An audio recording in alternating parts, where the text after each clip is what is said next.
Orient bell tiles studio से आप देख रहे हैं एबीपी न्यूज। न इधर न उधर, हर खबर की पूरी खबर, न लाग लपेट न खबरों में खोट। आप देख रहे हैं एबीपी रिपोर्ट। नमस्कार, मैं हूं अवधेश और शुरुआत करते हैं उन खबरों की जो 4 बड़ी खबरें हैं जिन पर विस्तार से हम आपको बताएंगे। इसके साथ ही साथ देश दुनिया की खबरों की बात होगी। और अब चलिए बात करते हैं उन 4 खबरों की जो विस्तार से आप देखने वाले हैं। मालेगांव ब्लास्ट केस में साध्वी प्रज्ञा सिंह ठाकुर ने कांग्रेस पर बड़ा हमला किया है। उन्होंने कहा कि मुझ पर नरेंद्र मोदी समेत कई बड़े नेताओं का नाम लेने के लिए दबाव डाला गया था। जो दूसरी बड़ी खबर है वो है जेडीएस से निष्कासित पूर्व सांसद प्रज्वल रेवन्ना के उम्र कैद को लेकर कोर्ट ने 5 लाख रुपए का जुर्माना लगाया है। रेप केस में दोषी करार दिए गए हैं पूर्व सांसद। तीसरी बड़ी खबर हिमाचल प्रदेश के कुल्लू से है, जहां पर बादल फटने के बाद वहां पर भारी नुकसान हुआ है। मलाड़ा हाइड्रो पावर प्रोजेक्ट को नुकसान हुआ है। लाहौल स्पीति में भी सैलाब की मार आई है। उत्तराखंड के चमोली में भी पहाड़ दरके हैं। विस्तार से आपको मौसम की तबाही की हर तस्वीर दिखाएंगे। और चौथी बड़ी खबर है यूपी के बदायूं की, जहां पर जीएसटी विभाग का गजब का खेल सामने आया है। 10,000 कमाने वाले को 5 करोड़ का नोटिस भेज दिया गया। पीड़ित ने अधिकारियों से गुहार लगाई है। तो चलिए अब विस्तार से खबरों की बात करते हैं। तमिलनाडु के मदुरई में चलती बस में अचानक खतरनाक हादसा हो गया। बस अपनी रफ्तार में जा रही थी, तभी ड्राइवर ने अचानक ब्रेक मारी। इसके बाद जो हुआ उससे लोगों की रूह कांप गई। तेज रफ्तार बस चल रही है। बस के दरवाजे के पास एक महिला अपने बच्चे को गोद में लिए बैठी है। वहीं महिला के बगल एक युवक भी बैठा है, वो बच्चे को लिए हुए है। अब देखिए, बस ड्राइवर अचानक ब्रेक मारता है तो महिला के हाथ से बच्चा छिटक कर बस के बाहर गिर जाता है। जैसे ही बच्चा बस के बाहर गिरता है, उसकी मां तुरंत अपने बच्चे को उठाने के लिए दौड़ती है। बच्चा रोने लगता है और वो उसे चुप कराती है। लेकिन इस महिला के बगल में जो युवक बैठा था, वो भी अचानक ब्रेक लगाने की वजह से बच्चे को लेकर गिर जाता है।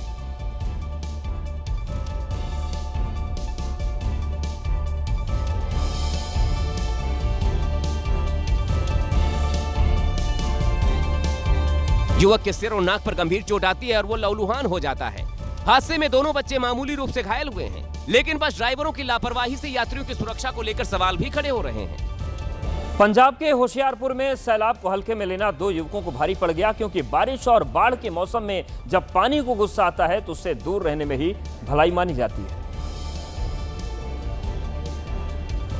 लेकिन इतनी छोटी सी बात इन दोनों युवकों को समझ में नहीं आई। मामला पंजाब के होशियारपुर का है। बाइक सवार दोनों युवक काजी नदी को पार करने की कोशिश कर रहे थे, तभी बीचों बीच दोनों पानी के तेज बहाव में बह गए। युवक बचने के लिए हाथ पैर मारते रहे, लेकिन पानी का बहाव इतना तेज था कि दोनों को संभलने का मौका तक नहीं मिला।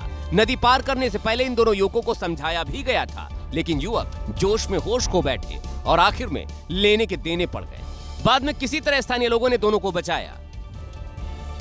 उत्तर प्रदेश के इटावा में एक मां की लापरवाही बच्चे की जान पर भारी पड़ गई, जहां पर सड़क पार करने की कोशिश में बच्ची ट्रक के नीचे आ गई। हादसे में उसकी दर्दनाक मौत हो गई। ये उसी हादसे की दिल दहला देने वाली तस्वीरें हैं। इसके आगे की तस्वीरें हम आपको नहीं दिखा सकते। बच्ची अपनी मां के साथ रोड किनारे चल रही थी, लेकिन अचानक जाने उसे क्या सूझा, वो सड़क पार करने के लिए दौड़ पड़ी और सामने से आ रहे तेज रफ्तार ट्रक के नीचे आ गई। ट्रक ड्राइवर ने जब तक ब्रेक लगाया, बच्ची ट्रक के नीचे आ चुकी। ये दर्दनाक हादसा पास ही लगे सीसीटीवी में कैद हो गया था। इसीलिए सड़क पर छोटे बच्चों के साथ जब चलें तो सावधानी बरतें, क्योंकि जरा सी चूक जान पर भारी पड़ सकती है। अब बात करते हैं मध्य प्रदेश के उज्जैन की, जहां पर एक डॉक्टर की सूझबूझ ने मरीज की जान बचा ली। अस्पताल में मौजूद लोग उम्मीद छोड़ चुके थे, लेकिन काफी देर तक डॉक्टर मरीज को बचाने का प्रयास करते रहे। डॉक्टर के सामने ही मरीज अचानक जमीन पर गिर गया। डॉक्टर समझ गया कि मरीज को दौरे पड़े हैं, इसलिए बिना समय गंवाए तुरंत सीपीआर देना शुरू कर दिया।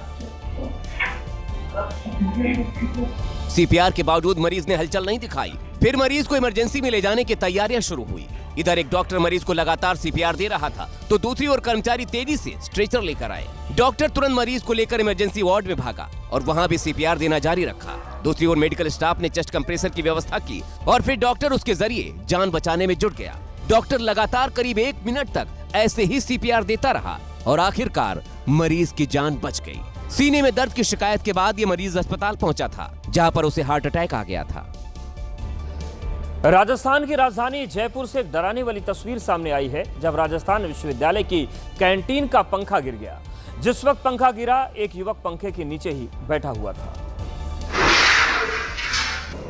पंखा अचानक गिरा और हड़कंप मच गया।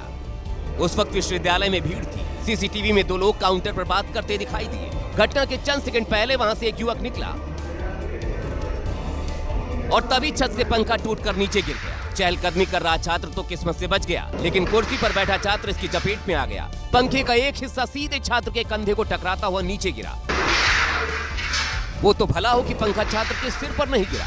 बताया जा रहा कि कैंटीन की छत की मरम्मत कुछ दिन पहले ही कराई गई थी। घटना 10 दिन पहले की है, जिसका वीडियो अब सामने आया है। और अब चलिए मौसम की तबाही आपको दिखाते हैं। हिमाचल प्रदेश के कुल्लू में बादल फटने के बाद ऐसी तबाही मची कि सब कुछ बहने लगा। डंपर, क्रेन और कार तो ऐसे बहे मानो पानी में कोई तिनका बह रहा हो। उफनती लहरों का पहला शिकार बना डंपर।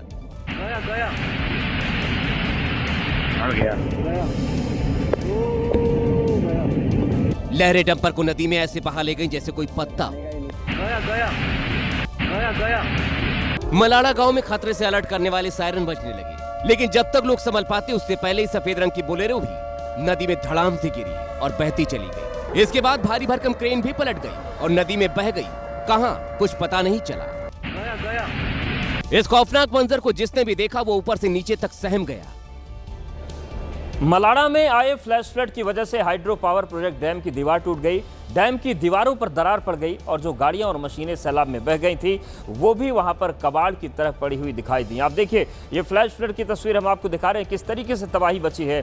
फ्लैश फ्लड आने की वजह से वहां पर रास्ते बंद हो गए, जिसके बाद अब लोगों को मजबूरन रस्सी के सहारे चढ़कर अपने घर की तरफ जाना पड़ रहा है। तो देखिए आप तस्वीरें किस तरीके से मलाड़ा में यह नुकसान हुआ है।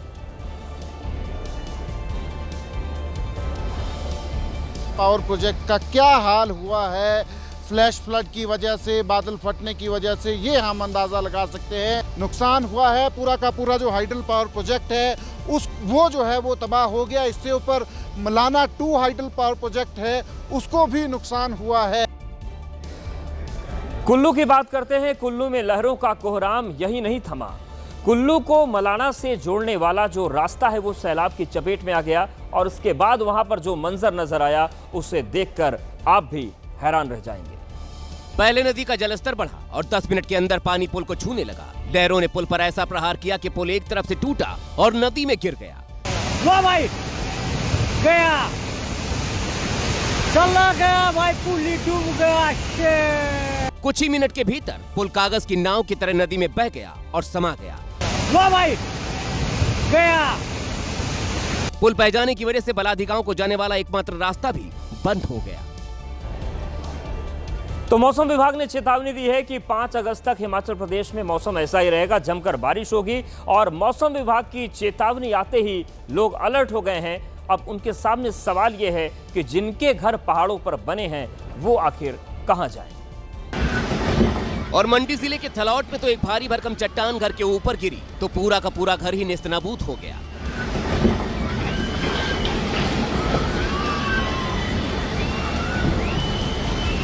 इस चट्टान ने 2 घरों को तहस नहस कर दिया। इसके बाद तो वहां धूल का गुबार फैल गया। इस मंजर को देखकर लोग बुरी तरह डर गए। उधर हिमाचल प्रदेश के लाहौल स्पीति में भी कुदरत का जो कहर है वो बरपा। लाहौल स्पीति के तिंदी जंगल कैंप में अचानक बाढ़ आ गई, जिससे कई गाड़ियां बाढ़ में बहने लगी। लाहौल स्पीति के उदयपुर में एक कार उफनते नाले का शिकार हो गई। तो फंस चुकी है नाले में और ऊपर से फ्लड आ रहा है। सैलाब के साथ इतना मलबा बहकर आया कि पूरी कार ही मलबे में दब गई। ये हमारे पीआरओ के हैं, मेट साहब, वो यहाँ के इंचार्ज है। तो जिसको गाड़ी को बचाने की पूरी कोशिश कर रहे थे, पर गाड़ी अब पूरी भर चुकी है। कार मलबे में ऐसी जम गई जिसे निकालना किसी के बस में नहीं था। तो हिमाचल प्रदेश की तस्वीरें आपने देखी। अब उत्तराखंड की बात करते हैं। उत्तराखंड में ही ऐसी तबाही मच रही है। उत्तराखंड के चमोली में निर्माणाधीन बिजली कंपनी के जो प्रोजेक्ट साइट है उस पर लैंडस्लाइड हो गया और लैंडस्लाइड की चपेट में कई मजदूर आ गए। जहां पर मजदूर काम कर रहे थे ठीक वहीं पर लैंडस्लाइड हुआ। पहाड़ से पत्थरों की ऐसी बारिश होने लगी जैसे कोई फिल्मी सीन हो। वहां छोटे बड़े हजारों पत्थर कुछ ही सेकंड में भरभरा कर गिर गए। हालात ऐसे बन गए कि जान बचाने के लिए वहां काम कर रहे मजदूर भाग खड़े हुए। लैंडस्लाइड की चपेट में कई मजदूर आ गए जो घायल हो गए। हिमाचल प्रदेश के ज्यादातर हिस्से बारिश, बाढ़ और लैंडस्लाइड की मार से बेहाल हैं। इन सब के बीच सुप्रीम कोर्ट ने हिमाचल प्रदेश के बारे में एक बड़ी टिप्पणी की है। टिप्पणी यह है कि राज्य के हालात को देखते हुए वो दिन दूर नहीं है जब हिमाचल प्रदेश गायब ही हो जाएगा, ये उन्होंने कहा है। सुप्रीम कोर्ट ने कहा कि देश के नक्शे से हिमाचल गायब हो जाएगा। बिगड़ती इकोलॉजी और इकोसिस्टम पर चिंता जताई कोर्ट ने और यह भी कहा है कि अनियंत्रित विकास नहीं रुका तो राज्य का नामो निशान मिट जाएगा। और यह भी कहा है कि अगर राज्य में यह विकास जारी रहा तो फिर पर्यावरण की कीमत होगी और पर्यावरण की कीमत पर खजाना भरना उद्देश्य किसी भी कीमत पर नहीं होना चाहिए। सुप्रीम कोर्ट ने यह भी कहा है कि राज्य और केंद्र को समझना होगा कि पैसे कमाना ही सब कुछ नहीं है। कोर्ट ने राज्य सरकार को नोटिस जारी करके पर्यावरण संरक्षण की दिशा में कदम उठाने को कहा है और जानकारी भी मांगी है कि पर्यावरण संरक्षण को लेकर किस तरीके के काम हो रहे हैं। कोर्ट ने कहा कि आमतौर पर ज्यादातर विकास परियोजनाओं के लिए बड़े पैमाने पर पेड़ काटे जाते हैं, जिसकी वजह से लगातार वन क्षेत्र कम हो रहा है और इलाके की मिट्टी उससे कमजोर हो रही है और इसी का नतीजा है कि उस इलाके में भूस्खलन का खतरा और बढ़ जाता है। तो कोर्ट ने ये चिंता जताई है। और इस वक्त की बड़ी खबर का रुख करते हैं। खबर संत प्रेमानंद महाराज से जुड़ी हुई है, जिनको जान से मारने की धमकी मिली है। प्रेमानंद महाराज को सतना के एक युवक ने फेसबुक पोस्ट के जरिए धमकी दी। युवक ने फेसबुक पोस्ट पर कमेंट के जरिए संत प्रेमानंद महाराज का गला काटने की बात की। श्रद्धालुओं और सामाजिक संगठनों ने आरोपी युवक पर सख्त कार्रवाई की मांग उठाई है। सांप का नाम सुनते ही सिरन पैदा हो जाती है। अगर पास आ जाए तो लोगों के होश उड़ जाते हैं। लेकिन यूपी के पीलीभीत में एक युवक ने न सिर्फ सांप को पकड़ लिया बल्कि सांप के काटने के बाद भी वो डरा नहीं। युवक ने जैसे ही सांप को पकड़ा उसने काट लिया। सांप के अटैक के बाद युवक उसे छोड़कर भागा, लेकिन वहां मौजूद एक बुजुर्ग ने सांप को भागने नहीं दिया।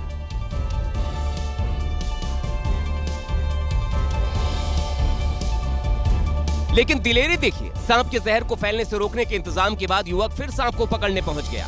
इस बार सावधानी से सांप को गर्दन से दबोच लिया। तमाशबीन भीड़ सब कुछ देखती रही। लोगों को सांप दिखाने के बाद युवक तुरंत उसे एक डिब्बे में बंद कर अस्पताल पहुंच गया, जहां पर डॉक्टरों ने उसका इलाज किया। लेकिन कहानी यही खत्म नहीं हुई। वीरपाल नाम का यह युवक अस्पताल से छूटने के बाद सांप लेकर जंगल में पहुंच गया और फिर बंद डिब्बे से निकालकर उसे जंगल में छोड़ दिया। बताया जा रहा है कि 60 साल के बुजुर्ग को इस सांप ने डस लिया था, जिससे उसकी मौत हो गई। उसके बाद रेस्क्यू करने पहुंचे वीरपाल को भी सांप ने काट लिया था, लेकिन तुरंत इलाज मिलने से ये बच गया। मालेगांव ब्लास्ट केस में आरोपी से भरी हुई बीजेपी की पूर्व सांसद साध्वी प्रज्ञा ने कई विस्फोटक खुलासे किए। उन्होंने अपनी रिहाई को सत्य की जीत बताया है। प्रज्ञा ने सनसनीखेज दावा करते हुए कहा कि क्योंकि वो गुजरात में थी इसलिए पीएम मोदी का नाम भी उगलवाने की कोशिश की गई। माननीय मोदी जी का भी नाम लिया था।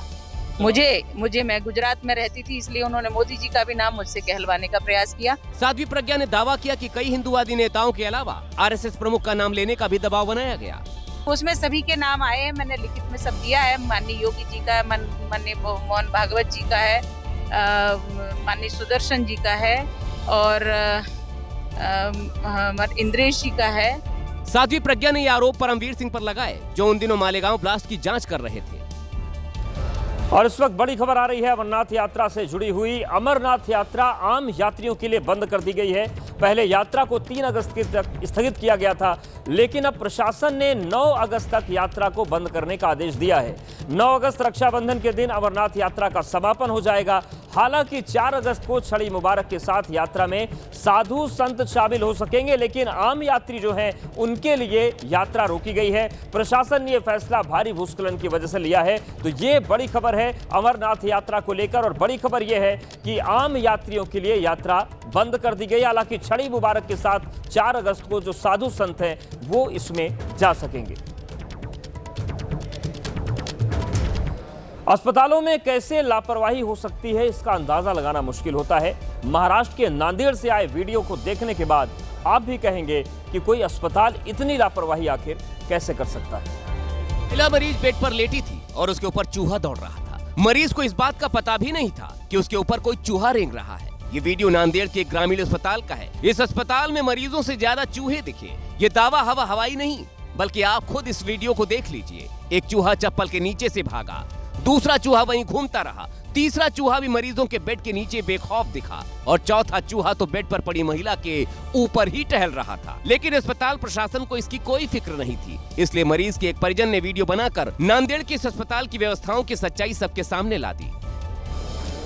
मध्य प्रदेश के खरगोन जिले में एक शिक्षक की विवादित टिप्पणी के बाद बवाल हो गया। बड़ी संख्या में छात्राएं सड़क पर उतरकर हंगामा करने लगी और शिक्षक पर गंभीर आरोप लगाते हुए उसको सस्पेंड करने की मांग की।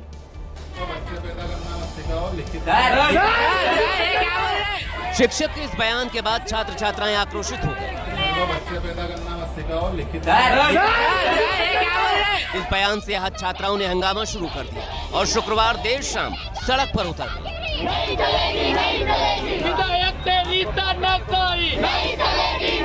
हंगामा करने वाली ये छात्राएं बोरावा बीएड कॉलेज की हैं। पिछले दिनों परीक्षा में 70 छात्राएं शामिल हुई, लेकिन उनमें से 65 लड़कियां फेल हो गई, जिसको लेकर वे प्रिंसिपल साहब से मुलाकात करने गए थे। इसी बीच में प्रिंसिपल साहब द्वारा कुछ अशिष्ट भाषा बोली गई है। प्रिंसिपल सुरेंद्र तिवारी की वो अशिष्ट भाषा एक बार फिर सुनिए।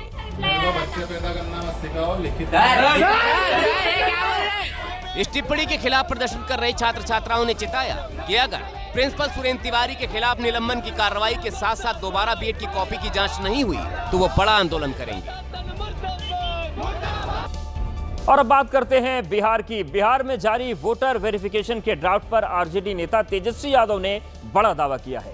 उन्होंने आरोप लगाया कि हर विधानसभा क्षेत्र में 20 से 30 हजार लोगों के नाम काटे गए। यहां तक वोटर लिस्ट के ड्राफ्ट में उनका खुद का नाम नहीं है। ये चुनाव आयोग का एप्लीकेशन है, मेरा भी नहीं है।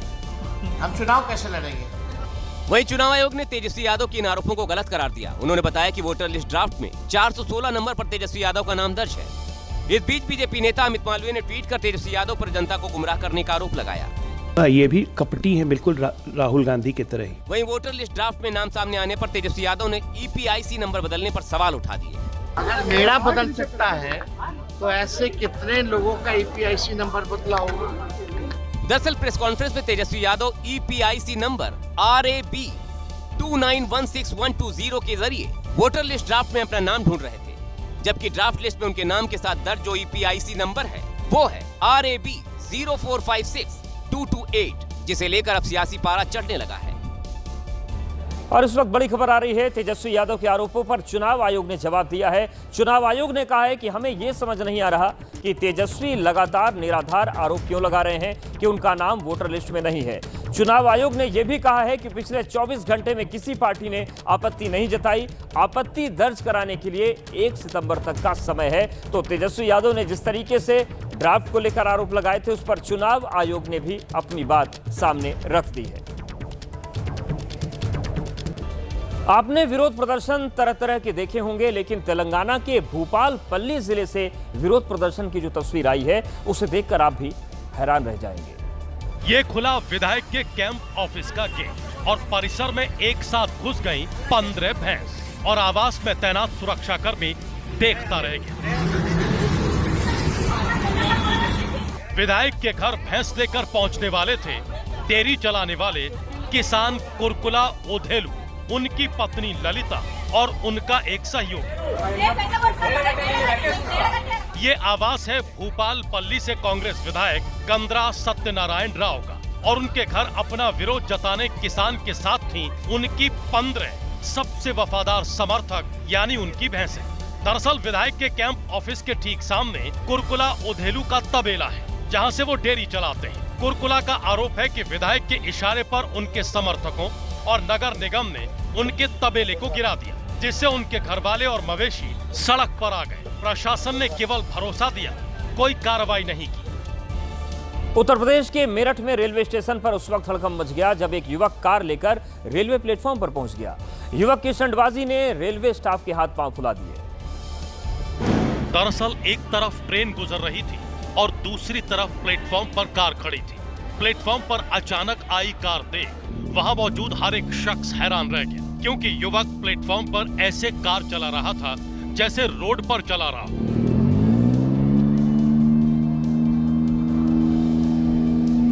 तस्वीरों में देखा जा सकता है कि कार रेलवे ट्रैक के एकदम करीब चल रही थी। जरा सी चूक पर कार पलट भी सकती थी। प्लेटफॉर्म पर कार देखकर रेलवे कर्मचारी ने दौड़कर कार को साइड में लगवाया और कार बंद कराकर युवक को आरपीएफ के हवाले कर दिया। ये युवक सेना का जवान बताया जा रहा है। प्लेटफॉर्म पर कार चलाने का वीडियो मेरठ के कैंट रेलवे स्टेशन का बताया जा रहा है, जो सोशल मीडिया पर तेजी से वायरल हो रहा है। पूर्व सांसद और जेडीएस नेता प्रज्वल रेवन्ना को कोर्ट ने आजीवन कारावास की सजा सुनाई है। रेवन्ना को कल ही कोर्ट ने यौन शोषण के मामले में दोषी करार दिया था। इन्हीं कोर्ट ने प्रज्वल रेवन्ना को 5 लाख का जुर्माना भरने को कहा और साथ ही पीड़िता को 7 लाख का मुआवजा देने का भी आदेश दिया गया है। पिछले साल रेवन्ना का एक आपत्तिजनक वीडियो सोशल मीडिया पर वायरल हुआ था, जिसमें वो कई महिलाओं के साथ गलत हरकत कर रहे थे। हालांकि कोर्ट में रेवन्ना ने वीडियो को झूठा बताया था, लेकिन विशेष अदालत ने सारी दलीलें खारिज कर दी। प्रज्वल पर यह भी आरोप था कि उन्होंने अपनी मेट के साथ एक बार नहीं बल्कि 2 बार बलात्कार किया। विशेष अदालत में महत्वपूर्ण सबूत के तौर पर साड़ी पेश की गई थी। उत्तर प्रदेश के बलिया में गंगा नदी का जलस्तर खतरे के निशान को पार कर गया है। गंगा का पानी कई गांव में घुस चुका है। हालात इतने खराब हैं कि जो घर नदी किनारे बने हैं वो ताश के पत्तों की तरह बिखर रहे हैं। पहले मिट्टी का कटान हुआ, फिर पेड़ टूटा और फिर आशियाना पलक झपकते ही गंगा में समा गया। ये सिलसिला यही नहीं थमा, पड़ोस का एक और घर भी गंगा की जद में आया और घर ने भी जल समाधि ले। घर गिरते रहे और चक्की नौरंगा गांव के लोग हादसे से बेपरवाह होकर वीडियो बनाते रहे। सोचिए, अगर ये मिट्टी का कटान और ज्यादा बड़ा होता तो कितना बड़ा हादसा हो सकता था। वहीं तीर्थराज प्रयागराज में भी इन दिनों बाढ़ की मार है और प्रयागराज के सभी घाट बाढ़ में डूब चुके हैं। बड़ी बात यह है कि गंगा और यमुना दोनों नदियां खतरे के निशान को पार कर चुकी हैं। प्रयागराज का चंद्रशेखर आजाद घाट बाढ़ में आधे से ज्यादा डूब चुका है। जिन इलाकों में कल तक गाड़ियां फर्राटा भरती थी, वहां नाव चल रही हैं। क्या घर, क्या दुकान, क्या मंदिर, सब कुछ बाढ़ में डूबे हुए हैं। बाढ़ कितनी विनाशकारी है, इसका अंदाजा इसी से लगाया जा सकता है कि दर्जनों घर आधे तक पानी में डूब चुके हैं और इसलिए एनडीआरएफ की टीम घर घर फंसे इन लोगों को बचाने में जुटी हुई है। उत्तर प्रदेश के उन्नाव में एनकाउंटर के डर ने अपराधी को थाने पहुंचा दिया। आरोपी न सिर्फ थाने सरेंडर करने पहुंचा बल्कि चोरी का सामान भी अपने साथ लेकर आया था। मैं इब्राहिम पुत्र खुशी मोहम्मद, जिला उत्तराखंड, मुझे गोली न मारी जाए, मैं आत्मसमर्पण करता हूं और अब कोई अपराध नहीं करूंगा। हाथों में तख्तियां लिए इस युवक ने अपने साथियों के साथ एक महिला से सोने चांदी के जेवरात ठग लिए थे। इसके 2 साथी पहले ही पुलिस मुठभेड़ में गिरफ्तार हो चुके हैं। आरोपी के पास से लूटे गए 2 कान के झुमके और एक अंगूठी बरामद हुई है और अब यह अपराध से तौबा कर रहा है और इसीलिए खुद थाने पहुंच गया।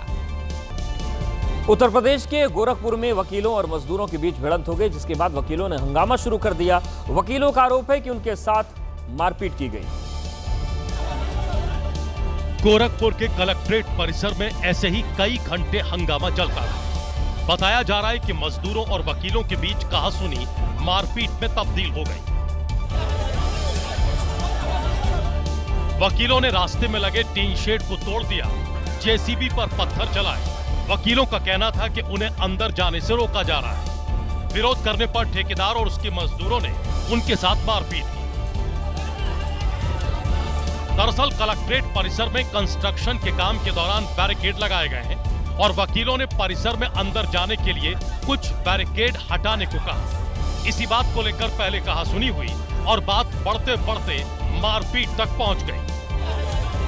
और अब बात करते हैं हैदराबाद की, जहां पर लगातार गाय चोरी की घटनाएं सामने आ रही हैं। गाय चोरी का ताजा वीडियो का सीसीटीवी भी सामने आ गया है, जिसमें चोर गाय को कार में भरकर फरार होते दिखाई दिए। सीसीटीवी में दिखा कि चोर कार से आए, एक युवक कार से उतरा और गाय को पकड़कर कार में ठूसने लगा। जब गाय कार के अंदर चली गई तो कार स्टार्ट हुई और वहां से चोर फरार हो गए। गायों को नशीला इंजेक्शन दिया जा रहा है। इसका खुलासा तब हुआ जब सड़कों पर इस अवस्था में गाय गिरी पड़ी मिली। पुलिस को संदेह कि एक संगठित गिरोह का काम है, जो नशीली दवाओं और वाहनों के जरिए गाय चोरी की घटनाओं को अंजाम दे रहे हैं। घटना हैदराबाद के सिकंदराबाद की है। दिल्ली से सटे गाजियाबाद में एक ऐसी चोरी हुई जिसे सुनकर आप हैरान रह जाएंगे।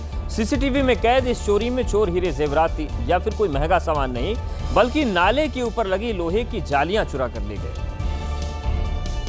नाली की जाली उठाई और ई-रिक्शा में डाला और रफू चक्कर हो गए। ये सजग चोरी की गजब कहानी है। तस्वीरों को ध्यान से देखिए। सीसीटीवी की टाइमिंग के मुताबिक देर रात 3:45 पर ई-रिक्शा आया। अब सोचा गया कि ई-रिक्शा तो आ गया है, लेकिन जाली कैसे निकाली जाए। एक चोर ने पहले एक्सपर्ट की तरह पूरे एरिया का मुआयना किया और फिर शुरू हुआ जाल को जमीन से निकालने का काम। आखिरकार चोर जाल निकालने में कामयाब रहा और खुला नाला छोड़कर जाल को ई-रिक्शा में डालकर वहां से चोरों की टीम चंपत हो गई। खास बात यह थी कि चोर ई-रिक्शा की नंबर प्लेट ढक कर चोरी करने पहुंचे थे। मामला गाजियाबाद के लालकुआं इलाके का है। राजस्थान के अजमेर में फॉरेस्ट लैंड पर फैले अतिक्रमण पर प्रशासन ने कार्रवाई की। यहां पर तारागढ़ पहाड़ी क्षेत्र में अवैध रूप से बनाई गई 200 से ज्यादा दुकानों को हटा दिया गया। सुबह के वक्त भारी सुरक्षा के बीच प्रशासन ने तारागढ़ी पहाड़ी क्षेत्र में अवैध रूप से बनी दुकानों पर हथौड़ा चलाना शुरू किया और कुछ ही वक्त में फॉरेस्ट लैंड पर किए गए अतिक्रमण को जमींदोज कर दिया। प्रशासन की टीम ने यहां अवैध रूप से बनाई गई 200 से ज्यादा दुकानों को मिट्टी में मिला दिया। हालांकि कोर्ट में पेंडिंग मामलों से जुड़े अवैध निर्माणों पर कोई कार्रवाई नहीं की गई। जो भी अतिक्रमी है उनको पूर्व में नोटिस दिए जा चुके थे। जिनको न्यायालय से स्टे मिला हुआ है उन स्ट्रक्चर को नहीं छेड़ा जा रहा। अतिक्रमण पर एक्शन से पहले इलाके में तनाव बढ़ने की आशंका जताई जा रही थी, लेकिन प्रशासन की चौकसी से किसी भी तरह के टकराव की स्थिति नहीं बनी। अहमदाबाद में ट्रैफिक जागरूकता के लिए लगाए गए पोस्टर को लेकर विवाद खड़ा हो गया। मामला इतना बढ़ गया कि पोस्टर में लिखे स्लोगन को लेकर मुकदमा दर्ज किया गया है। जिन पोस्टर को लेकर हंगामा हुआ वो पूरे अहमदाबाद में लगाए गए थे। पहला पोस्टर, दूसरा पोस्टर, तीसरा पोस्टर, चौथा पोस्टर और ये 5वां पोस्टर। इन पर लिखा था घर में रहो, रेप से बचो, घर में रहने और लेट नाइट पार्टी में न जाने जैसी नसीहतें दी गई थी। पोस्टर में तो ये भी लिखा था कि लेट नाइट पार्टी में न जाएं, बलात्कार या गैंग रेप हो सकता है। अब इस पोस्टर को देखिए, इस पर गुजराती में लिखा है दोस्त के साथ अंधेरे सुनसान इलाके में न जाएं, अगर उसके साथ बलात्कार हो जाए तो। पोस्टर पर विवाद बढ़ा तो ट्रैफिक विभाग के डीसीपी ने सफाई में कहा ये एजेंसी के संचालक ने ट्रैफिक विभाग की अनुमति के बिना ऐसे पोस्टर छपवाए, लेकिन किसी से जांच नहीं कराई। बताया जा रहा है कि ये पोस्टर नवरात्रि में महिलाओं की सुरक्षा को ध्यान में रखकर लगवाए गए थे।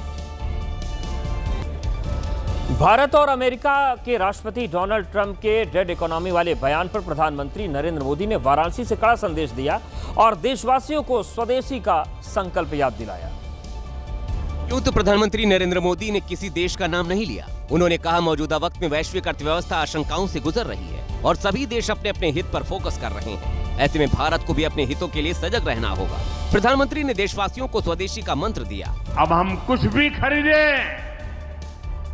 तो एक ही तराजू होना चाहिए। हम उन चीजों को खरीदेंगे जिसे बनाने में किसी न किसी भारतीय का पसीना बहा है और जो चीज भारत के लोगों द्वारा बनी है।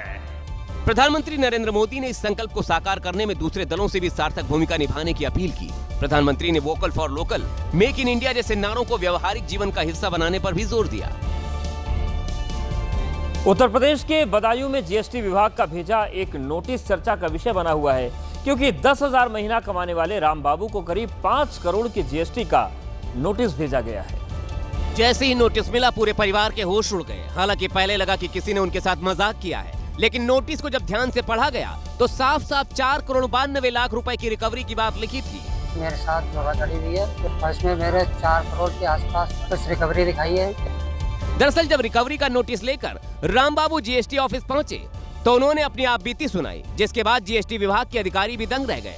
बाद में पड़ताल की तो पता चला उनके साथ धोखाधड़ी हुई है। जॉब के बहाने उनके डॉक्यूमेंट्स का गलत इस्तेमाल कर एक फर्जी फर्म खोली गई, जिसमें एक साल में 27 करोड़ 82 लाख का टर्नओवर है। इस बात की शिकायत पीड़ित रामबाबू ने एसएसपी और मुख्यमंत्री पोर्टल पर की है। बता दें कि पीड़ित रामबाबू एक साधारण परिवार से आते हैं और मेडिकल स्टोर पर सेल्समैन की नौकरी करते हैं। तो ये थी आज की एबीपी रिपोर्ट। कल भी जारी रहेगी खबरों की खोज।